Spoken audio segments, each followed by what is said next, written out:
Kind of got the space theme going on there. I like this one. Planet Loops. That's pretty dope. So I recently bought myself an MPC 500. It's the MPC I taught myself how to finger drum on. It's the MPC I owned before I bought the MPC Live, and the only reason I got rid of it was I sold it to get the money to put towards the Live. The first MPC tutorial with the Live that I did was on templates, so I want to do the same thing for the MPC 500. For this machine specifically, you have to do a lot of menu diving to get the specific parameters and stuff, so you don't want to have to deal with that when you're making a beat. It can really hinder the creative process. So to get the most out of this, I want to show you how I'm going to set up a template so that you have an idea how you might want to set yours up, how to save it, and where to find it so that you can load it. All right, so I have this thing set up so it auto loads my template project.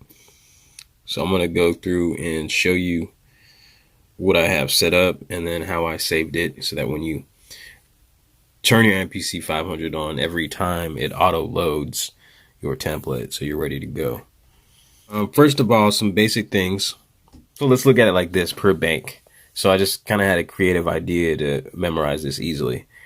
So I have 4 banks, A, B, C, and D. C and D are covered up because I got the sticker on it. I'm going to start right here in the end. I'm going to use D for drums.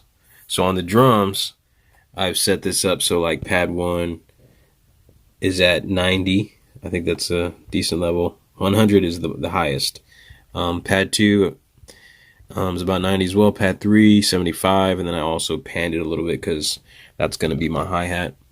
Then I'll use like these pads for like crashes and cymbals and that kind of deal. So those don't need to be as loud. That's pretty much it for that. I don't really have any idea of what I want to put on these pads yet. So that's pad bank D. And then pad bank C, I'm going to use for chops, sample chops. So I've got my volume on these just set to 100 because I'll end up like resampling. So I want this as loud as possible. That's just what I want.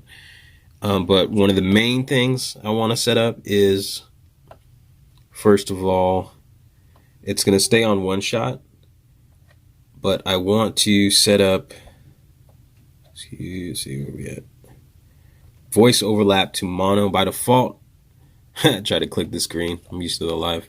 By default, they're always set to poly. So when it's set to poly, if I press a pad, then the pad's gonna overlap, so that doesn't sound good. When it's set to mono, it will re-trigger and will cut itself off. So that's ideal for these sample chops. So I set them all to that, right? And then the next thing is mute groups. So my sample chops are all going to be set to the same mute group, and I've selected mute group 1. And they're all the same. Okay. And then for B, so there's not much setup going on here within the program, but I just want, it's mainly the volume because I feel like when it comes in, they come in kind of quiet.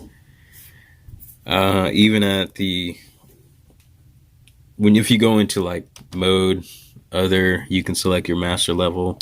I think by default it's like up here at like 12, and so I've set it to 0 so it's as loud as possible.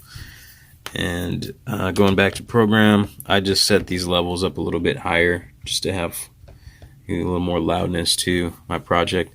So I'm using B for like, I'm going to call it bread and butter. So my bass and my instrument sounds, whatever those might be. And then A is going to be for all. And that's where I'll set up like a finger drumming kit. So this will be like my kick, my snare hat, you know, crashes, cymbals, that kind of deal. And then I'll have like sample chops. I'll end up resampling my chops most likely and putting them on a pad for like per section. This might be like my verse, my hook, that kind of deal. I have basses, other instruments fill in here. So that's about all that is right there. The next thing I'll look at is my sequence. So I've created a sequence here. I named this one copy this because what I'm going to do is just copy them over, and then those will be like different sections of my song. So scrolling through, I have an intro, a hook 2, verse 2, and an outro. So really, when I start creating my beat, I'm going to create it on this track. So it's copy. and I'll end up having to most likely copy over the sequences that I have in place. So, but the only reason that I have, so I'm gonna end up having to rename these again, but I'm still saving myself some time in this, that when I look at song mode, within song mode, I've also created a template of a song, and that's why I created my sequences, because without creating my sequences, I wouldn't be able to create a song mode template. So within song, if I scroll to the right up here, I now see what I've assigned for my first spot. I have my intro, and then I can turn this knob. I see I have my hook 2, verse 1, verse 2, and hook 1, hook 2, verse 1, verse 2, hook 1, hook 2, and outro. So that's my song mode template. So just understand, if you don't create your sequences, then you won't have sequence to fill in your song mode. So this is just going to save me some time in the end, even though I'm creating my beat on sequence 1, and I'm going to have to overwrite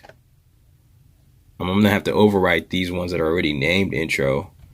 But if they weren't there, then I wouldn't have been able to create the song mode. So just a little, somewhat of a hack. I've also done this with my MPC Live as well. So, okay. You have everything set up the way that you want to. You want to save it, press mode, pad 3, which is save. And then with your data wheel, you're going to scroll right until it says entire memory. And then you're going to press down. And then you're going to want to press the 12 levels button, which is do it. Mine's covered up. From there, you're going to use your data wheel again and scroll to the right until you find the folder that's named Autoload. And then go into it, and then save all sequence project information. Can't see what it exactly says, but that's what it looks like. So just hit do it again, 12 levels, and you can name your project. I'm just going to leave it as project 01. Makes it easy. It's just a template, and we're going to press 12 levels, do it again one more time. Then replace file. Since I already have it in there, it's going to ask me this. If you don't have anything in there, it won't ask you to replace it. So go ahead and hit it again. Saving. So now I'm going to turn my machine off and then turn it back on.